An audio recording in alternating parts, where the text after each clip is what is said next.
32 more than one correct answer है, एक से ज्यादा वाला ये सिंगल करेक्ट नहीं है। तो चैट में मुझे देखो लिख के बताओ कौन कौन से ऑप्शन सही है, एक सही है या एक से ज्यादा, मतलब एक से ज्यादा हो सकता है, मैं ये बोल रही हूँ।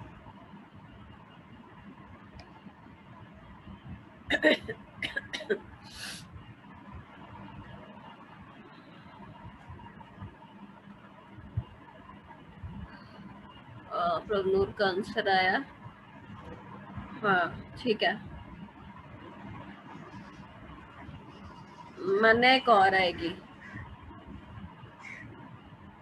जशन इकट्ठे भेजो बेटा, एक ही लग रही है आपको? सभी लोग देखो इधर, निखिलेश अक्षय तुम लोग भी बताओ।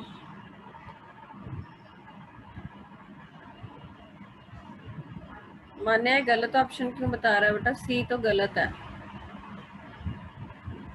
हाँ जशन का ठीक है, ए बी और डी दीज आर करेक्ट। ध्यान दो जरा बेटा, ऑप्शन हमेशा ही एक्सो रहेगी, चाहे वो फिजिकल हो चाहे वो केमिकल हो, ये तो समझते हो? क्यों? क्योंकि अट्रैक्शन तो हमेशा ही होनी है एड्सॉर्बेंट और एड्सॉर्बेट में, जब भी अट्रैक्शन होती है एनर्जी लिबरेशन होती है।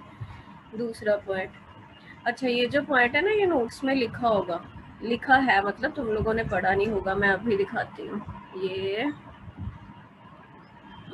ये देखो मैं निकाल के रखे थे इसी पॉइंट के लिए।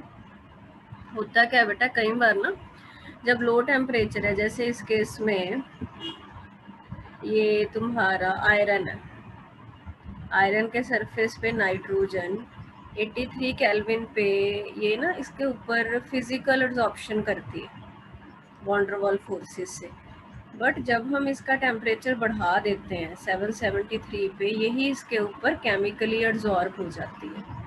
तो कई बार ऐसा होता है कि फिजिकल एब्जॉर्प्शन केमिकल एब्जॉर्प्शन में चेंज हो जाती है हाई टेम्परेचर पे। रीज़न क्या होगा सोचो? उसको एक्टिवेशन एनर्जी मिल जाएगी ना, हमको मालूम है कि केमिकल एब्जॉर्प्शन में एक्टिवेशन एनर्जी चाहिए होती है, तो टेम्परेचर बढ़ाया हमने तो एक्टिवेशन मिल गई, तो वो बॉन्डिंग कर लेता है। समझ आ गई? तो ये भी ध्यान रखना, फिजियोसॉर्प्शन में ट्रांसफॉर्म हो सकता है एट हाई टेम्परेचर। दूसरी भी करेक्ट है। अब थर्ड देखो, फिजियोसॉर्प्शन इंक्रीजेज द टेम्परेचर, ये तो गलत है। कब इंक्रीज करती है? डिक्रीज करती है। मान्या? ठीक है, केमिकल पहले इंक्रीज करती है फिर डिक्रीज करती है, ये गलत है। डी, डी भी ठीक है, केमिकल एब्जॉर्प्शन ज़्यादा एक्सोथर्मिक होगी क्योंकि उसमें केमिकल बॉन्ड बनते हैं। तो ये तीन ऑप्शन इसके करेक्ट है, ए बी और डी। Clear to everyone? से यस और नो? यस। चलो दो क्वेश्चंस और हैं, मैंने कुछ इलेक्ट्रो के सिलेक्ट किए थे, थोड़ा सा तुमको पता भी चल जाएगा, रिवीजन सॉर्ट ऑफ हो जाएगा। करते रहने से पता क्या होता है, थोड़ा ये मन भी करेगा तुम्हारा चैप्टर पढ़ने को, कि आ गया तो खुशी मिलेगी, नहीं आया तो लगेगा कि हाँ यार नहीं, कर ले, रिवाइज कर ले। थोड़ा पिछला पिछला अपने आप को उस चीज़ में, सिचुएशन में डाल के देखा करो बार बार कि याद है कुछ पिछला। काइनेटिक्स के तो हमने काफ़ी किए हैं, इलेक्ट्रो के दो मुझे अच्छे लगे थे। Just wait a minute. Question number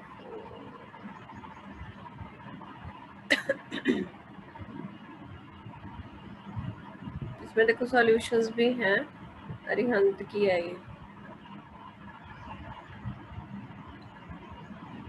हाँ आंसर देना चैट में, 2 मिनट।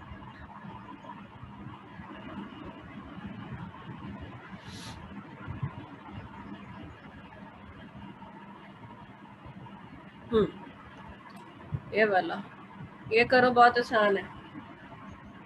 आंसर बताना मुझे, सब कुछ दिया हुआ है।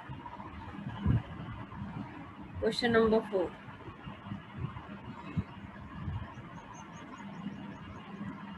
4 और 5 बेसिकली ये दोनों करना।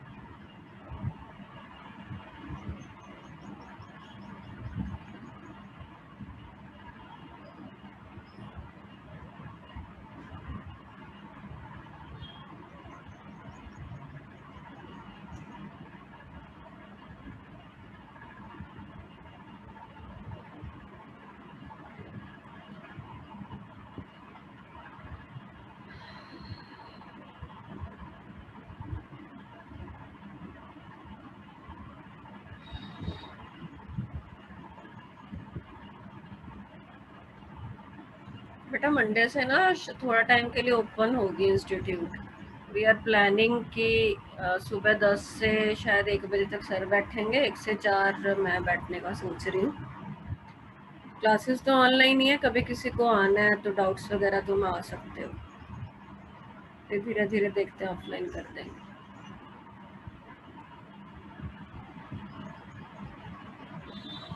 प्रभनूर, एक चीज रह गई, माइनस का साइन नहीं था क्या?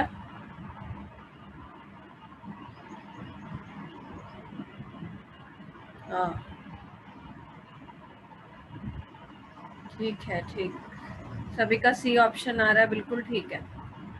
निखिलेश तो कोई आंसर नहीं दे रहा, क्या बात है? मुझे पता है तो साथ में कुछ और देखता रहता है। एक तो वीडियो ऑन कर और आंसर दे, कभी तेरा एक भी आंसर नहीं आता। भेजा था मैं अभी, देख रहा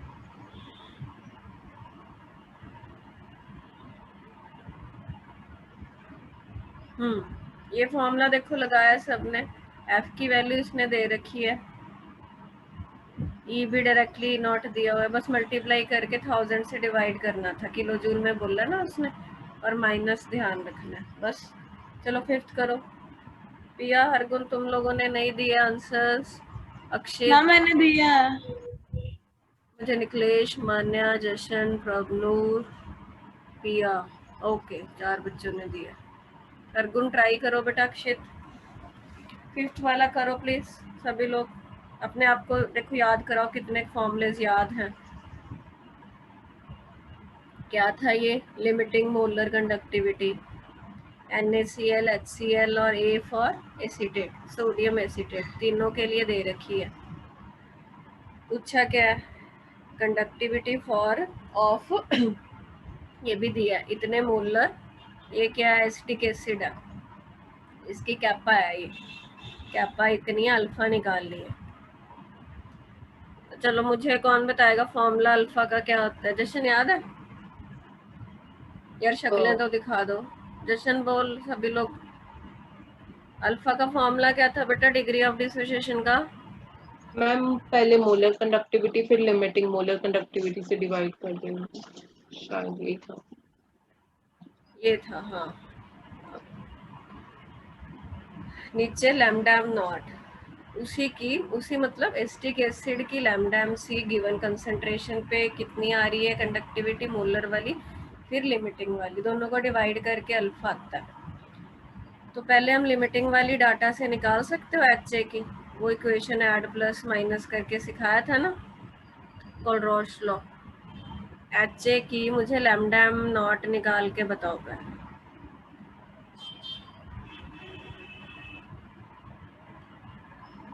हाँ ये देखो, प्रभनूर ने तो बताई है लैम्डा एम नॉट, तुम लोग भी बताओ। 400 आ रहा है बेटा। एच ए चाहिए ना, ध्यान दो प्लीज, नहीं समझ में आ रहा तो एच ए चाहिए, तो एच सी एल और ये वाली ऐड नहीं करोगे, इसमें एच और ए इकट्ठे आ जाएंगे ना, मतलब 425.9 plus 100.5 minus NaCl। Is it fine?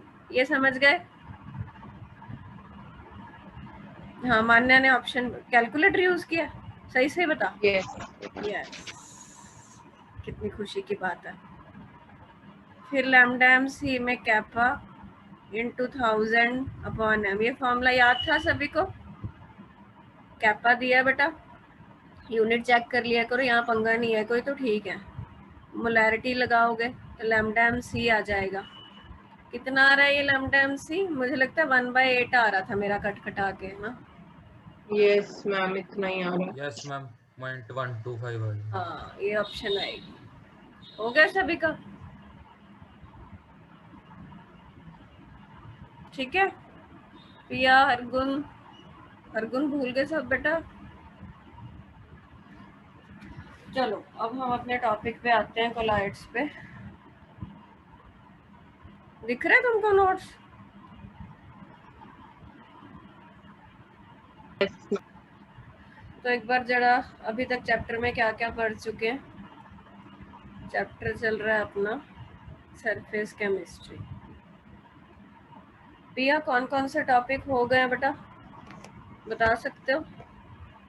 एक तो कोलाइड, ना कोलाइड नहीं हुआ, कर रहे हैं आपका कोलाइड तो भी वो करना है किया, कौन सा है? कल।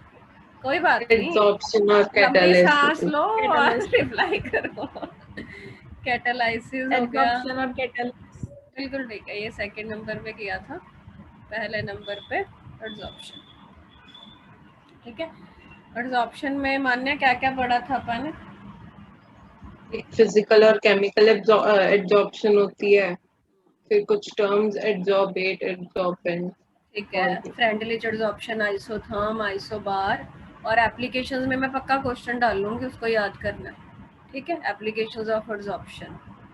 और कैटालाइसिस में होमोजीनियस, हेट्रोजीनियस कैटालाइसिस एग्जांपल बहुत इंपॉर्टेंट है, एड्सॉर्प्शन थ्योरी।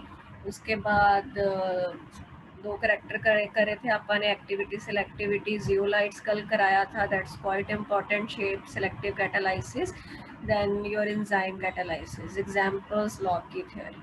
ठीक है जी। और थर्ड अपन ने लास्ट टॉपिक इस चैप्टर का स्टार्ट कर रखा है, कोलाइड्स। तो कल हमने इतना समझा था कि कोलाइड्स होते क्या हैं। कोलाइड्स का साइज का रेंज क्या है प्रभु, नैनोमीटर में बताओ। Ma'am 10 to the power nanometre में -9 बताओ। to, अच्छा नैनोमीटर में ma'am 10 to the power -3 to 1000। 1 nanometre to 1000 nanometre. Nanometre में तो 1 ही आएगा ना, मीटर में करोगे तो 10 की रेज टू पर -9 मीटर टू 10 रेज टू पर -6 मीटर। आता है ना कन्वर्ट करना? यस ठीक है, तो ट्रू सॉल्यूशन क्या होते हैं निकलेश? ट्रू सॉल्यूशन क्या होते हैं? जिनका साइज, बोलो, जिनका साइज लेस देन 1 नैनोमीटर होता है, जिसमें पार्टिकल साइज, और सस्पेंशन जिसमें particle size greater than 1000 nanometre होगा। जब भी माइंड में आए तो सिंपल एग्जांपल, सैंड, पानी लगा लिया करो, वो नीचे बैठ जाएगा, वो सस्पेंशन है। ट्रू सॉल्यूशन नमक, पानी। ठीक है, कोलाइड जैसे कल हमने डिस्कस किया था, गंदला सा पानी है, उसमें मिट्टी कंकड़ वगैरह थल्ले बैठ जाते हैं, फिर भी वो गंदला सा रहता है, तो वो कोलाइड होता है। ठीक है जी। और हमें ये भी पता है कि कोलाइड हम किसी पर्टिकुलर सब्सटेंस को नहीं बोल सकते हैं, वो एक स्टेट है मैटर की। Colloid is a state of matter.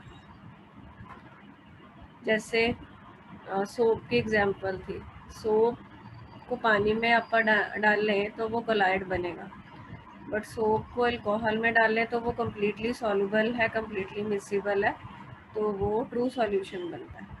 तो हम सोप को जनरलाइज नहीं कर सकते कि भाई सोप कोलाइड है। हम ये बोल सकते हैं कि सोप जो मटेरियल है, जो उसकी स्टेट पानी में कोलाइड है, अल्कोहल में उसकी स्टेट ट्रू सॉल्यूशन है। सिमिलरली NaCl की बात करी थी, NaCl पानी में ट्रू सॉल्यूशन है, NaCl बेंजीन में कोलाइड है। ठीक है, तो ये देखो दिख रहा है ना, यही बात है, इसका क्वेश्चन अलग से बनता है। It does not apply to a particular class but it is a state of matter. ठीक है, ये पूछेगा तो ये लाइन लिखनी है, और दो एग्जांपल जो मैंने डिस्कस करी हैं वो ये दोनों ये दे रखी है। आगे बेटा पार्टिकल साइज है, आपका कर लिया ये।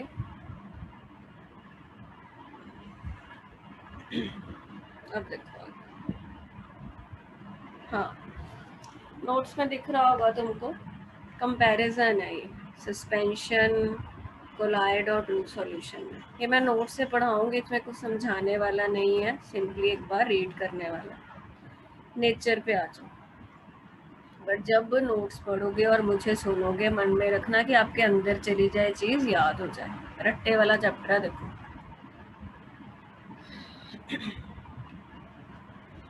नेचर की है।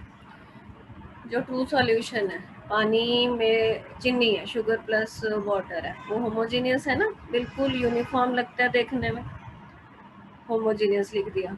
कोलाइड हेट्रोजीनियस में ही आते हैं, सस्पेंशन तो बिल्कुल ही हेट्रोजीनियस है। तो ये पॉइंट किस में बैठा? नेचर में। दूसरी प्रॉपर्टी पार्टिकल साइज सानू ऑलरेडी पता है, less than 1 nanometre, 1 to 1000 nanometre, greater than 1000 nanometre. Filterability का क्या मतलब है कि फिल्टर पेपर या जो एनिमल मेम्ब्रेन होती है उससे वो पास हो रहा है क्या नहीं हो रहा। तो जो ट्रू सॉल्यूशन है बेटा उसका पार्टिकल साइज बहुत छोटा है, वो इतना छोटा है कि वो फिल्टर पेपर में से भी पास हो जाता है और एनिमल मेम्ब्रेन से भी पास हो जाता है, filter paper as well as animal membrane. और सस्पेंशन के पार्टिकल ध्यान दो बड़े हैं, तो वो ना तो फिल्टर पेपर से जाएंगे ना वो एनिमल मेम्ब्रेन से जाएंगे, ठीक है। और जो कोलाइड होते हैं उनके पार्टिकल इन बिटवीन है, तो वो फिल्टर पेपर से पास हो जाएंगे बट एनिमल मेम्ब्रेन से नहीं होंगे, उसके पोर साइज ज़्यादा छोटे होते हैं। समझ में आई ये बात? बोलो। Yes ma'am. भाई सब वीडियो बंद करके बैठ गए, मैं अकेली बोल रही हूँ। चलो अगली प्रॉपर्टी देखो, सेटिंग। सेटिंग का मतलब वही है कि वो नीचे बैठेगा कि नहीं। ट्रू सॉल्यूशन थोड़ी हम शुगर घोल दी तो उसमें घुली रहती है भाई, डोंट सेटल। ये जो तुम्हारा कोलाइड है, जब वो कोलाइड बन गया तो वो सेटल नहीं होगा। सेटल सिर्फ कौन होता है? सस्पेंशन। विजिबिलिटी, ट्रू सॉल्यूशन में पार्टिकल्स बहुत छोटे हैं, तुम नहीं देख सकते। कोलाइड में भी नेक्ड आई से नहीं देख सकते, अल्ट्रा माइक्रोस्कोप से देख पाते हैं। अल्ट्रा माइक्रोस्कोप होता है जिसका रेजोल्यूशन मतलब बहुत छोटी चीज़ भी दिख जाती है, और सस्पेंशन में बड़े होते हैं, नेक्ड आई से भी दिखते हैं। डिफ्यूजन, ट्रू सॉल्यूशन के पार्टिकल छोटे हैं तो जल्दी जल्दी डिफ्यूज कर जाते हैं, कोलाइड दे स्लोली। और सस्पेंशन में डज ये नॉट है, डज नॉट डिफ्यूज। अपीयरेंस कैसा दिखता है ट्रू सॉल्यूशन? क्लियर होता है, बिल्कुल ट्रांसपेरेंट, और ये ट्रांसल्यूसेंट दोनों के बीच में। और सस्पेंशन ओपेक। एग्जाम्पल NaCl पानी, मिल्क कोलाइड है, dirt particle in water, suspension. अगला है phases of colloids and there classification, इसमें से भी क्वेश्चन आता है। फेज का क्या मतलब है देखो जरा। अक्षित, सॉल्यूट सॉल्वेंट क्या होता है?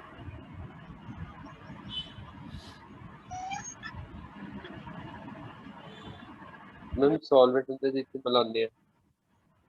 बनाने ओके, सॉल्यूट क्या होता है जिन्हों बनाने यस। सॉल्यूट मतलब जो चीज़ डिजोल्व करते हैं, जनरली कम होती है, और सॉल्वेंट जिसमें डिसोल्यूशन की प्रोसेस होती है, ठीक है। तो जो तुम्हारा कोलाइड है ना, उसमें भी दो टर्म्स हैं। एक है डिस्पर्स्ड फेज, एक टर्म है बेटा डिस्पर्शन मीडियम। ये टर्म ना स्पेसिफिकली आप कोलाइड के लिए यूज करते हैं यही। Solvent corresponds to dispersion medium, solute corresponding to dispersed phase. But if we are studying colloid, तो हम सॉल्वेंट सॉल्यूट की बजाय टर्म यूज करते हैं dispersion medium and dispersed phase. तो डिस्पर्स्ड फेज जब भी वर्ड माइंड में आए तो तुम्हारे दिमाग में क्या आना चाहिए कि कोलाइड होगा, कोलाइड में जो सॉल्यूट पार्टिकल है उनकी बात कर रहे हैं। और डिस्पर्शन मीडियम, कोलाइड में जो सॉल्वेंट है उसको डिस्पर्शन मीडियम बोलते हैं। समझ गए?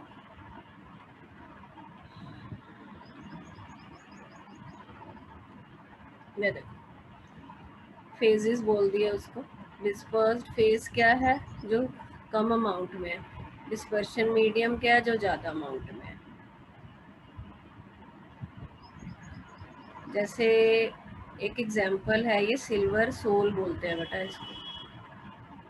सोल जो वर्ड है ना वो कोलाइड के लिए रखा जाता है। सोल किसके लिए रखते हैं? कोलाइड के लिए, ठीक है। सिल्वर का सोल बेसिकली सिल्वर के पार्टिकल्स वाटर में, कोलाइड की बात हो रही है अब, तो इसमें सिल्वर क्या होगा? डिस्पर्स्ड फेज, वाटर क्या होगा? Dispersion medium. हाँ ना करो, समझ आ गई? Yes ma'am. Yes ma'am. अब हम इनकी क्लासिफिकेशन देख रहे हैं बेटा कोलाइड्स की।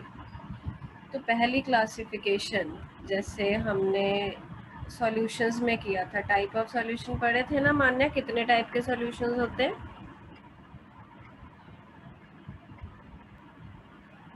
ऑफ सॉल्यूशन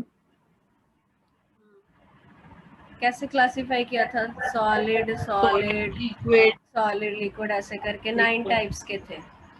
किस बेस पे क्लासिफाई किया था? Physical state of solute and solvent. Similarly colloid को हम क्लासिफाई करेंगे प्रभुर किस बेस पे? Physical state of, solvent. ये वर्ड नहीं यूज करना, अच्छा, physical state of dispersion medium and, बोलो तभी याद होगा,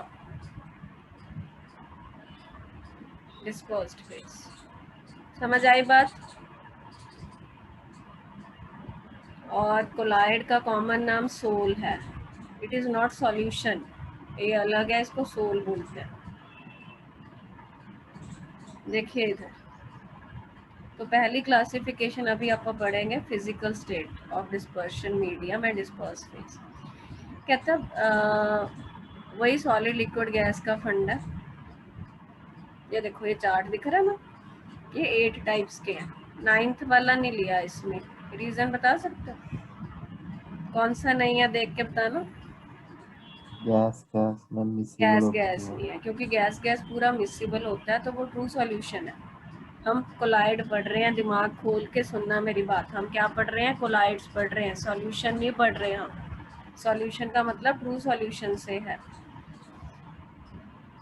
दोनों सॉलिड है। डिस्पर्स्ड फेज भी सॉलिड है, डिस्पर्शन मीडियम भी सॉलिड है। ਇਹਦਾ कॉमन नाम है बेटा solid sol, sol for colloid. Example की है कलर्ड ग्लासेस ने ते जैमस्टोन ने। ਇਹਦੇ ਚ ਬਹੁਤ ਕੁਐਸਚਨਸ ਤੁਹਾਨੂੰ ਆਉਣਗੇ, ਇੱਕ ਇੱਕ ਨੰਬਰ ਦਾ। ਉਹਨੇ ਕੀ ਪੁੱਛਣਾ? Give example of solid sol, give example of gel, give example of emulsion. ये बच्चे भूल जाते हैं इमल्शन क्या था, जेल क्या था। ठीक है, सॉलिड सोल हो गया अपना। फिर सॉलिड डिस्पर्स्ड फेज है एंड मीडियम क्या हो? लिक्विड। इसको कल्ला ही सोल बोलते हैं, सबसे कॉमन यही होता है, क्योंकि जैसे पेंट हो गए, सेल में जो फ्लूइड होता है, मडी वाटर, मडी वाटर में क्या है? पानी। सॉल्वेंट मतलब डिस्पर्शन मीडियम है, जो मड के पार्टिकल है वो डिस्पर्स्ड फेज है। तो सॉलिड गैस, एरोसोल। जब भी बेटा गैस डिस्पर्शन मीडियम होएगा ना, मतलब गैस जे ज़्यादा है तो ਅਸੀਂ ਉਹਨੂੰ एरोसोल कहने हैं, तो कोलाइड है। स्मोक डस्ट, ठीक है। Liquid solid, gel is quite important. Butter, कभी घर में मम्मी ने बटर निकाला है, देखा है कभी उसको? उसमें ना जब बटर Yes, बटर, ma'am. पता नहीं अब तुम लोगों ने देखा है कि नहीं, ज़्यादा लोग तो बटर रेडीमेड ही यूज़ करते हैं, वो तो सॉलिड जैसा ही दिखता है। ठीक है, तो उसमें एक्चुअली सॉलिड ज़्यादा होता है, बीच में लिक्विड भी है, तो वो जेल की एग्जाम्पल है। ठीक है, चीज़ भी इवन। तो क्वेश्चन बहुत बार पूछते हैं गिव एग्जाम्पल ऑफ जेल, या ये भी पूछ लेते हैं कि जेल में डिस्पर्शन मीडियम कौन है, डिस्पर्स्ड फेज कौन है। ये दोनों लिक्विड ने तो इमल्शन है, मिल्क हो गया, क्रीम होगी। जैली ऊपर वाले दी एग्जाम्पल है, जैली जेल याद रख लियो, जैलीस खाते हैं ना ਜਿਹੜੇ ਬੱਚੇ, ਉਹਨੇ लिक्विड गैस ਇਹਨੂੰ भी एरोसोल कहते हैं। अब आप पूछोगे कि मैम एरोसोल की एग्जाम्पल बोलेगा तो हमने कौन सी लिखनी है, तो आप कोई भी लिख सकते हो, बता देना कि लिक्विड गैस की दे रहे हो या सॉलिड गैस की दे रहे हो। फॉग, मिस्ट, क्लाउड, इसमें गैस ज़्यादा है, बीच में लिक्विड ड्रॉपलेट्स है। गैस सॉलिड, सॉलिड ज़्यादा है, विच गैस है, इन्हों भी सॉलिड सोल कहते हैं। प्यूमिक स्टोन, प्यूमिक स्टोन जानते हो जिससे पैर साफ करते हैं? ठीक है, वो ना जब लावा वगैरह निकलता है एकदम से, जब ठंडा होता है ना, तो उसमें गैस बीच में फंस जाती है, तो वो होता है प्यूमिक स्टोन। पंजाबी च झावा कहते हैं जिन्हों। फोम रबर, गैस लिक्विड, ये फोम भी आंदा, ज़्यादा लिक्विड है, विच गैस है। फ्रॉद, झग हो गई, लैदर है जिहड़ी, जो साबन की झग बनती है, ਉਹਦੇ 'ਚ ਕੀ है? लिक्विड ਦੇ ਵਿੱਚ गैस ਹੁੰਦੀ है। ठीक है, ये वैसे नॉलेज लिए लिखता मैं। Pumice is formed when flow the lava filled with bubbles of volcanic gas. जब एकदम से ठंडा होता है तो गैस उसमें ट्रैप हो जाती है, ठीक है, गैस एस्केप नहीं हो पाती, तो वो प्यूमिक स्टोन है। गैस इन सॉलिड की एग्जांपल है।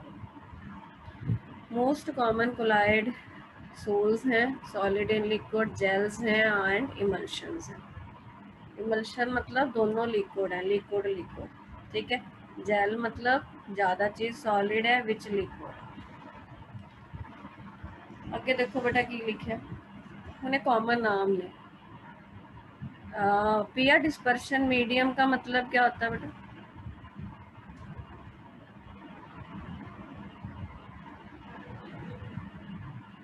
पिया, am I audible? Dispersion medium बताओ।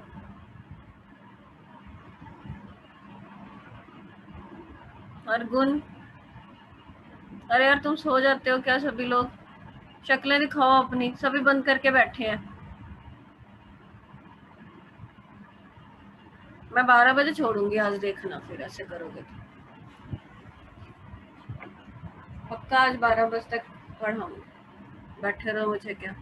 मैम जो मिक्स नहीं होते आई गेस वही ना। अरे ना, डिस्पर्शन मीडियम क्या होता है बेटा, ये पूछ रही हूँ मैं। मान्य क्या होता है डिस्पर्शन मीडियम? सॉल्वेंट्स। आपने बोलना है dispersion medium corresponds to solvent of colloid. Colloid का पिया जो सॉल्वेंट है उसको सॉल्वेंट नहीं बोलते, डिस्पर्शन मीडियम बोलते हैं। And if it is water उसको एक्वासोल बोलते हैं। अल्कोहल होगा तो एल्कोसोल बोलते हैं। गैस होगी तो एरोसोल बोलते हैं। अक्षित, सोल वर्ड किसके लिए रखा गया है?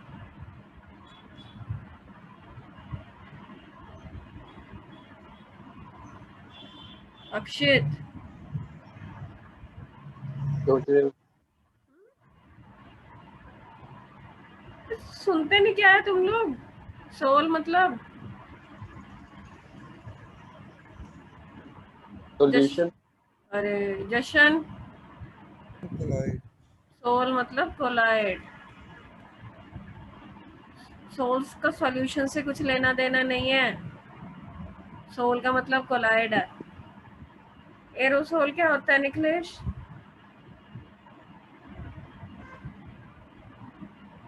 जवाब दे। एरोसोल क्यों होता है?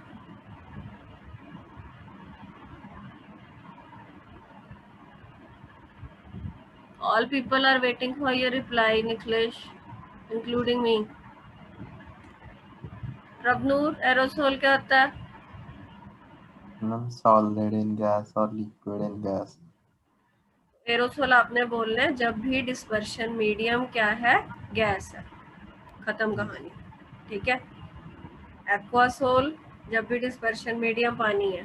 एल्कोसोल जब भी डिस्पर्शन मीडियम अल्कोहल। तो ये पहली क्लासिफिकेशन है किसकी, कोलाइड्स की। किस पे बेस्ड है? Physical state of dispersion medium and dispersed phase. Any doubts? No ma'am. अगले नोट्स दिख रहे हैं? मैं दोबारा शेयर करना पड़ता है हर बार क्या? दिख रहे हैं अब? Yes ma'am. ब्रेकफास्ट नहीं करके बैठे सभी लोग क्या, इतने सुस्त हो आज? आगे देखो, हम पढ़ क्या रहे हैं? क्लासिफिकेशन। किसकी क्लासिफिकेशन? कोलाइड्स की। ये क्लासिफिकेशन पढ़ ली, अगली क्लासिफिकेशन देखो, फिर याद करोगे। हाँ मैम ने तो बहुत ढंग से समझाया था, हमने सुना नहीं, फिर जब इस चैप्टर को याद करना पड़ेगा। ये बेटा क्लासिफिकेशन है based on nature of interaction between dispersed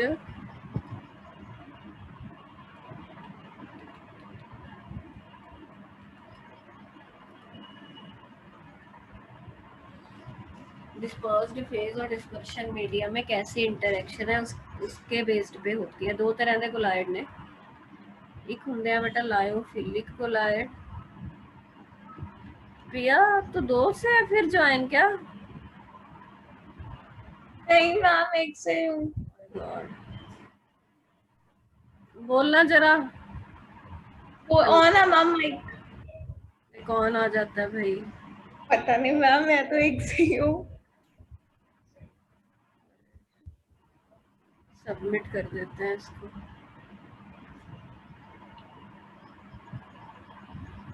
चलो जो देखो, लायोफिलिक कोलाइड, दूसरा है लायोफोबिक। इसका चेंज कर लो पासवर्ड वगैरह, है ना, शायद तो कुछ बेटर हो। अच्छा, फिलिक वर्ड का मतलब जानते हो क्या? फोबिक और फिलिक सुन रखा होगा +1 में। फोबिक क्या होता है? फोबिया सुना? क्या सुना हुआ? क्या होता है? डरना, फियर ऑफ एनीथिंग। हाँ, तो अब ये एक दूसरे से डरते हैं। कौन? Solute and solvent of colloid. Dispersion medium and dispersed phase एक दूसरे को पसंद नहीं करते, अट्रैक्शन नहीं है उनमें, रिपल्शन है, बल्कि साथ रहना नहीं चाहते। रिपल्शन लिख लो या नॉट अट्रैक्शन, थोड़ा सॉफ्ट वर्ड है। किसमें? बिटवीन पूरा नहीं लिख रही मैं, dispersion medium and disperse phase. Philic मतलब उनमें अट्रैक्शन है, ठीक है। अब जिस कोई दो चीज़ हैं उनमें ऑलरेडी अट्रैक्शन है, तो वो तो फटाफट साथ में रहना चाहेंगे और फटाफट कोलाइड बन जाएगा। तो ये कोलाइड जो होता है वो स्टेबल होता है, ये कंपैरेटिवली अनस्टेबल होता है। वो साथ में रहना नहीं चाहते, हमने कोई धक्के से उनको रख रखा है साथ में। और लायोफिलिक कोलाइड रिवर्सिबल होते हैं, ये होते हैं इरिवर्सिबल। रिवर्सिबल का मतलब क्या है कि तुमने फटाफट बन गए, बट तुमने मान लो उनको अलग कर दिया, वो फिर से वापस बन जाएंगे। फोबिक में क्या है? औखे सौखे तो उनको साथ में रखा था, अलग कर दिया तो फिर दोबारा बनाना तो बहुत पंगे वाला काम हो जाएगा। लायोफिलिक को इंट्रिंसिक कोलाइड बोलते हैं, लायोफोबिक को एक्सट्रिंसिक कोलाइड बोलते हैं। समझ आई बात? इतने पॉइंट्स पता लग गए? मैम ये इंट्रिंसिक एक्सट्रिंसिक क्या बस था? बेटा नाम है उनके, लायोफिलिक को इंट्रिंसिक बोल देते हैं, लायोफोबिक को एक्सट्रिंसिक। इंट्रिंसिक का मतलब इंटरनली, मतलब सौखे तरीके से बन रहा है वो, इसीलिए। मैं नई मीटिंग शुरू।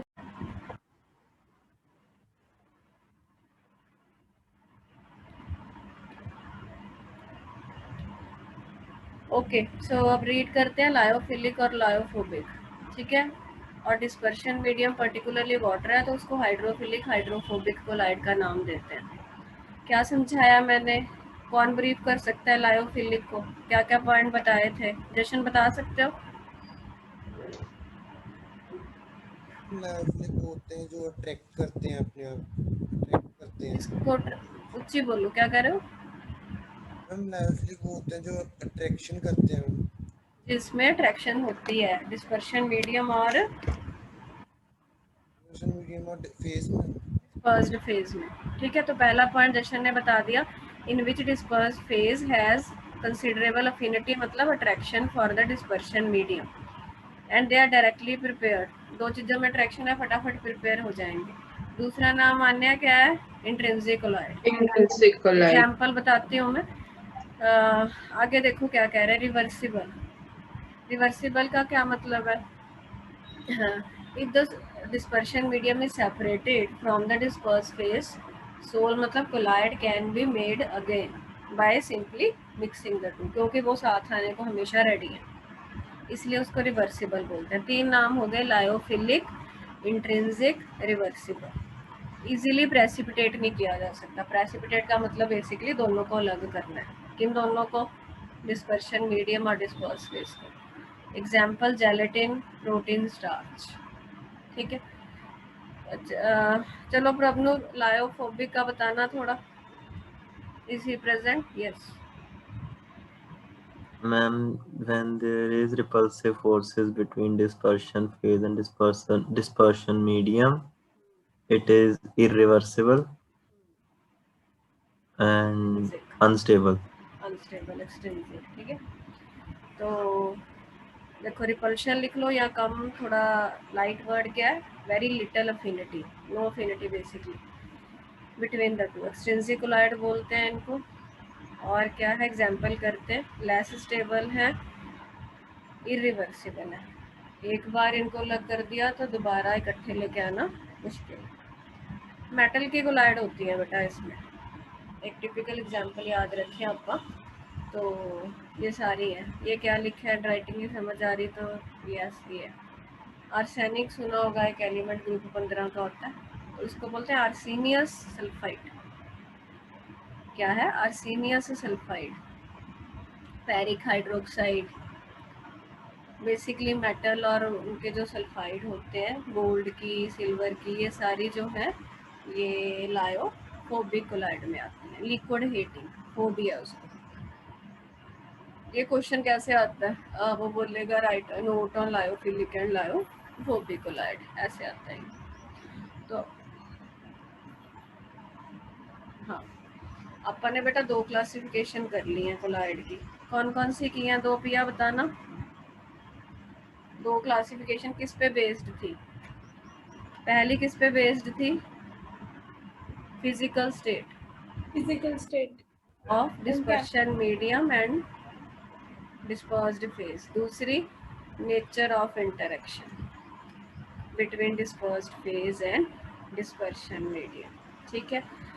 अब तीसरी जो क्लासिफिकेशन है वो बेस्ड है इनके types of particles of dispersed phase.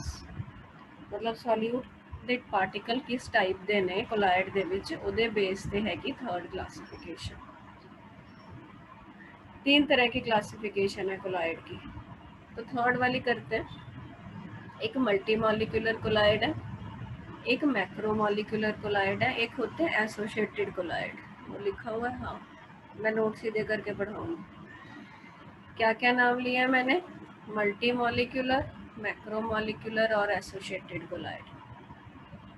जशन ये किस टाइप पे बेस्ड है? ये based on the type of particles of dispersed phase. Nikhilesh नाम बोलना, कौन से बताया मैंने?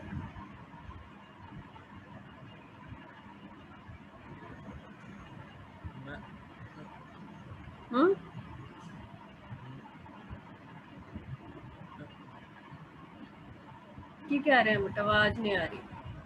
मल्टी मॉलिक्यूलर, मैक्रोमॉलिक्यूलर, तीसरा की है एसोसिएटेड कोलाइड। देखो जरा मल्टी मॉलिक्यूलर की हुंदा ऑन डिस्पर्शन। डिस्पर्शन का मतलब जब भी वर्ड यूज होगा मिक्सिंग से मतलब है। On dispersion of substance in the dispersion medium a large number of atoms or smaller molecules with diameter less than 1 nanometer aggregate to form a species having size in the colloidal range। यहाँ समझाती हूँ, यहाँ पे थोड़ी सी जगह, सीधी जी गल है बेटा। एक ही कह रहे हैं भी इस टाइप के पार्टिकल्स ਆਪਾਂ ਲੈਣੇ ਆ जिन्हों का एक्चुअल साइज 1 नैनोमीटर तो लेस है ना। क्वेश्चन विल कम कि 1 नैनोमीटर से लेस है तो वो तो ट्रू सॉल्यूशन बन गया। बट जब हम उसे सॉल्वेंट में डालते हैं, या मुझे कहना चाहिए जब हम उसे एप्रोप्रिएट डिस्पर्शन मीडियम में डालते हैं, तो वो पार्टिकल एग्रीगेट हो जाते हैं, इकट्ठे होके वो इस साइज में बन जाते हैं कि वो 1 नैनोमीटर से 1000 नैनोमीटर के बीच में आते हैं। या हमें कहना चाहिए कि वो कोलाइडल रेंज बन जाती है, इसीलिए वो कोलाइड एक्ट करता है। बट सच उसके जो साइज़ है 1 नैनोमीटर से कम है, वो एग्रीगेट हो जाते हैं जब हम उसे डिस्पर्शन मीडियम में डालते हैं। इसी को बोलते हैं मल्टी मॉलिक्यूलर कोलाइड। एग्जाम्पल है इसकी गोल्ड की कोलाइड, ठीक है, सल्फर की कोलाइड। दूसरी देखो कुछ ना कीवर्ड्स कर लेना, जब जैसे मैं अंडरलाइन कर रही हूँ याद रहेंगे। जैसे स्मॉलर मॉलिक्यूल, ये अंडरलाइन कर लेना जब पढ़ने बैठोगे। फिर एग्रीगेट, बस, और एग्जाम्पल याद हो गया। अगला मैक्रोमॉलिक्यूलर कोलाइड, ये उल्टा है, ऑपोजिट। मतलब पहले पार्टिकल बड़े होते हैं, जब हम उसे डिस्पर्शन मीडियम में डालते हैं तो वो छोटे हो जाते हैं और वो रेंज में आ जाते हैं कोलाइड की। डिस्पर्शन मीडियम में पे बहुत चीज़ें डिपेंड करती होती हैं। When certain substances having big size molecule, वैसे वो बड़े रहते हैं macromolecule, but when dissolved in suitable liquid they form solution in which the molecules of the substance, that is dispersed phase का साइज कोलाइड रेंज का बन जाता है। जैसे स्टार्च हो गया, सेलुलोज हो गए, तुम लोग जानते ही हो कि ये मैक्रोमोलिक्यूल्स होते हैं, बट जब हम सॉल्वेंट में डालेंगे जो भी हमें चाहिए उसके अकॉर्डिंगली अपना मैनेज कर लेते हैं। समझ में आया इतना? Yes ma'am. मल्टीमोलिक्यूलर, मैक्रोमोलिक्यूलर। मल्टीमोलिक्यूलर की क्या एग्जांपल होती है प्रिया? क्या लिखा है मैंने, पढ़ के बताओ।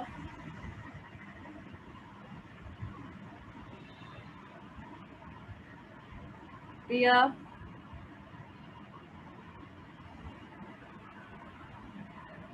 मैम रिपीट करना। मल्टीमोलिक्यूलर कोलाइड क्या है और उनकी एग्जांपल।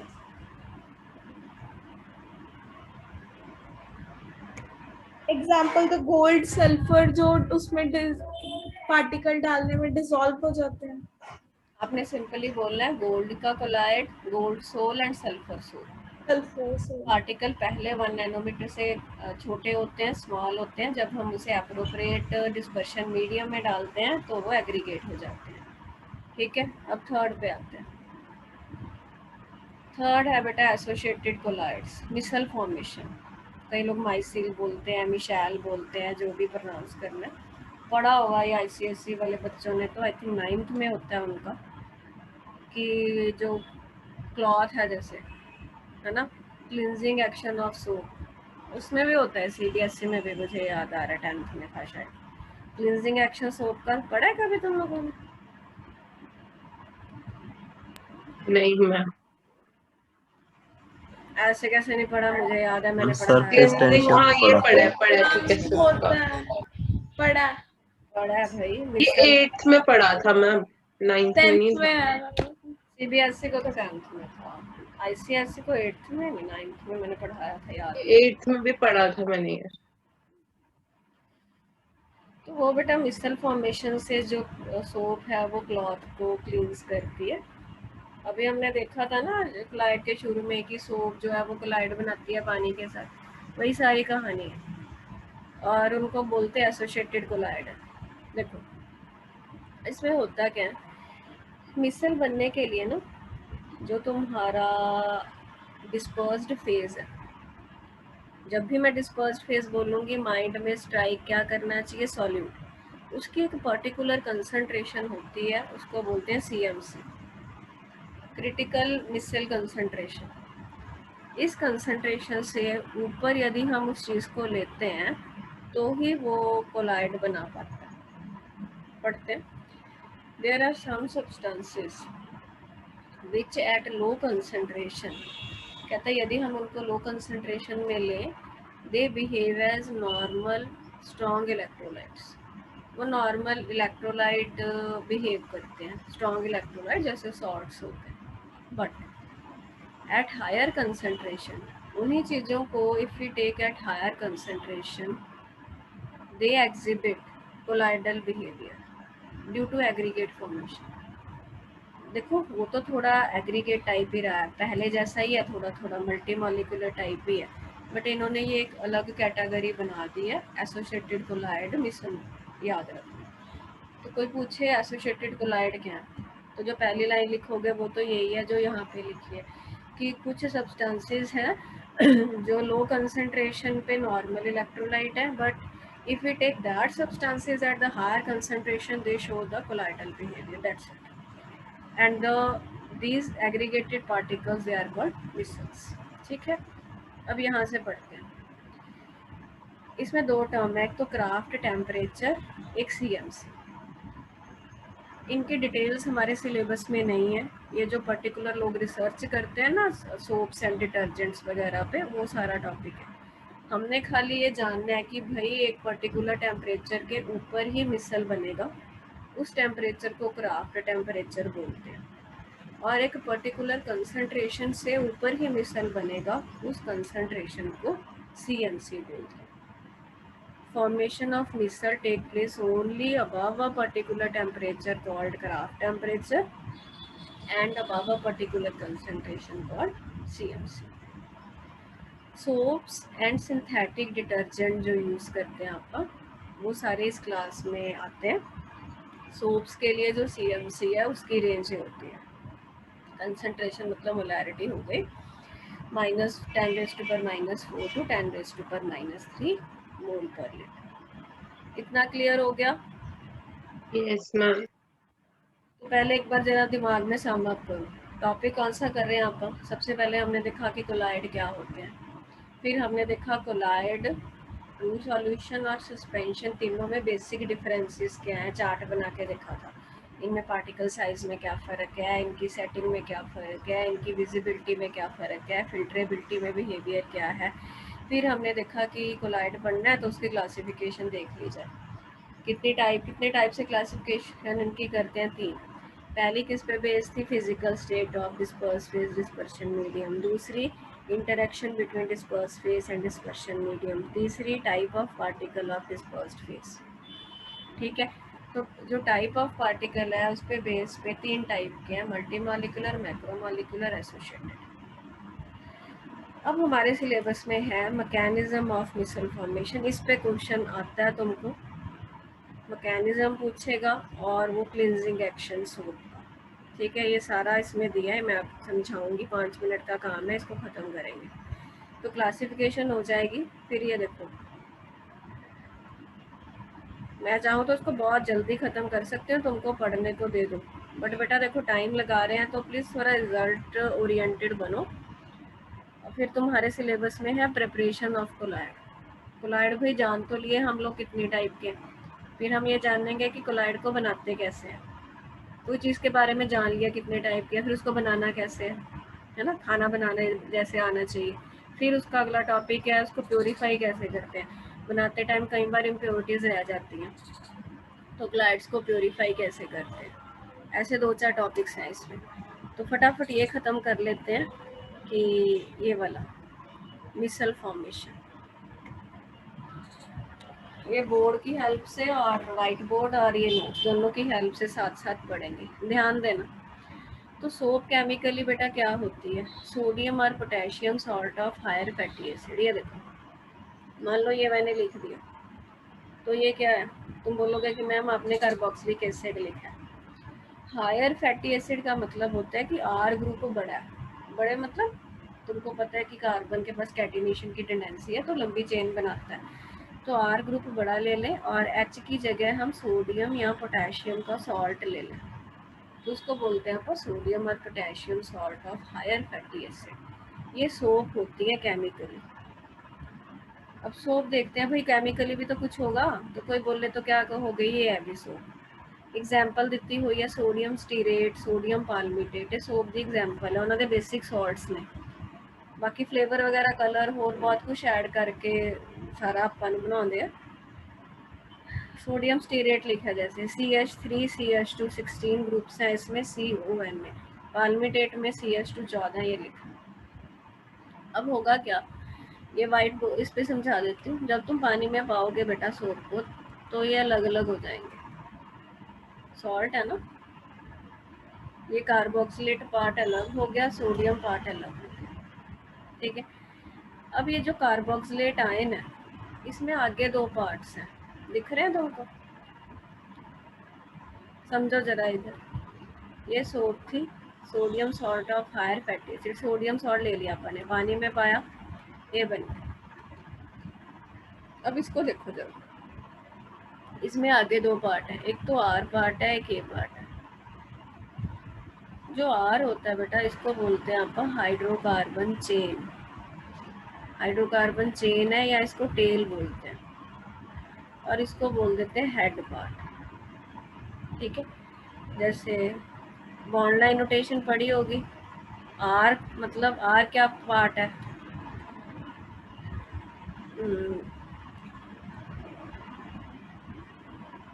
मान लो ये मैंने 16 वाला ले लिया, ये वाला एक कराया था ना अभी, एक 16 वाला एक 14 वाला, ये देखो ये वाला ले लिया मैंने, स्टीरेट मान लो। ठीक है, अब जब इसका सोडियम निकल जाएगा ये बचेगा, तो मैं इसको ऐसे दिखा रही हूँ, सपोज ये CH3 CH2 CH2 ऐसे कर करके ये टेल बन गई और ये COO लगा हुआ नेगेटिव, सोडियम पानी में चला गया।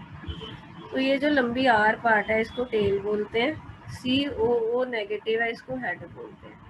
टेल बेटा नेचर में होती है हाइड्रोफोबिक। हाइड्रोफोबिक नाम से क्या लग रहा है? वाटर से नहीं होता होगा। हाँ, वाटर रिपेलिंग, वाटर से दूर भागेगी। हेड होता है हाइड्रोफिलिक, वाटर को अट्रैक्ट करता है। फिर इससे क्या होगा, यही सारी ब्यूटी है इसकी। अब ये देखो, ये पानी है, मान लो एक बिकर में पानी है। अब जो इसके, अब मैं इसको ऐसे दिखा रही हूँ, ये टेल है, ये हेड है, CO नेगेटिव। हेड जो पार्ट है वो पानी को अट्रैक्ट करते हैं, वो पानी में है। ये टेल पानी से बाहर है। अभी मैंने क्या ले रखी है, ये सोप थी बेसिकली, बिलो CMC है, मतलब अभी उतनी कंसंट्रेशन नहीं ली मैंने कि मिसल बन जाए। मिसल बनने के लिए क्रिटिकल मिसल कंसंट्रेशन चाहिए, उससे कम ले रखी है, तो ये सिचुएशन है। फिर मैंने क्या किया, मैंने CMC ले ली, उससे ज़्यादा ले ली। फिर क्या होगा देखो। अच्छा, साथ में एक चीज़ और समझो। मान लो ये कपड़ा है, ये क्लॉथ पे एक ग्रीस की ड्रॉप गिर गई, तेल तूल गिर जाता है ना, ग्रीस है। ग्रीस तो समझते हो केमिकली वो हाइड्रोकार्बन ही होते हैं, तेल हो गया या कुछ हो गया, ऑयली प्रोडक्ट्स हैं, हाइड्रोकार्बन है। तो तुमने उस पर साबुन रगड़ी, ठीक है, साबुन में क्या होगा, सोप में क्या होगा, ये चीज़ है। पानी भी तो लगाओगे, पानी में सोडियम गया और इसमें दो चीज़ें हैं, ये पानी है, रेड वाला पानी है, ये ब्लू वाला कपड़ा है, ये क्या है, ग्रीस है। ग्रीस की एक ड्रॉप है जिसको अपन ने निकालना है, ठीक है। अब जब सोप रगड़ी, सोप का जो नेगेटिव पार्ट है वो तो पानी की तरफ ही आएगा, ऊपर पानी था वो पानी की तरफ है, जो टेल है वो ग्रीस की ड्रॉप में घुस जाएगी। क्यों? क्योंकि टेल पानी से दूर रहना चाहती है और वो अपने जैसे को पसंद करती है। अपने जैसी तो ग्रीस उसको मिल गई तो वो ग्रीस में जकड़न बना लेती है। ये सिचुएशन अभी बिलो CMC है। फिर तुमने और साबुन लगाई, फिर क्या होगा देखते हैं, ध्यान देना इधर। फिर क्या होगा बेटा,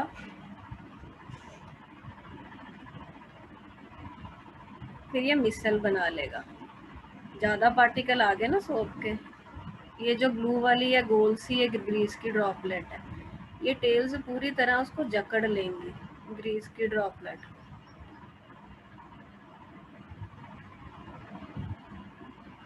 मैंने थोड़े कम दिखाए हैं, तुम लोग एक एक और बना लेना। ग्रीस की ड्रॉप फंस गई बीच में और बाहर क्या था, ये पानी है सारा, ठीक है, ये मिसल बन गया। अब तुमने खूब सारा पानी डाला और ये जो हेड थे वो तो पानी को अट्रैक्ट करते ही हैं, तो वो सारा वॉश आउट हो जाएगा। ग्रीस की ड्रॉपलेट निकल गई, हमारा जो क्लॉथ है वो वॉश हो गया। समझ में आई तुमको कैसे ये मिसल बना और ये इसने कैसे हेल्प की क्लॉथ वॉशिंग में, क्लिनजिंग में? Yes ma'am. Yes ma'am. थोड़ा समझ के करोगे ना तो अपने आप ये डायग्राम याद हो जाती है। ये देखो, ये टेल बनी हुई है, ये हेड बना हुआ, ये बिलो CMC बिकर में दिखा लो चाहे कपड़े पे दिखा लो। बस 2 मिनट दो मुझे, ये खत्म कर दूं। ये तुम लोग ना बना लेना, लाइट हुआ पड़ा है थोड़ा, अपनी कॉपी में एक एक और बना लेना। ये पानी है, मैं तुमको भेजूंगी तब तक तो ये निकल जाएगा, ये सेव नहीं कर रही मैं, ठीक है। सारा यही लिखा हुआ है बेटा। देखो क्लिनजिंग एक्शन है, कपड़ा ग्रीस है, बिलो CMC, इसको डार्क कर लेना। फिर ये मिसल बन गया, सारा वॉश आउट हो जाएगा।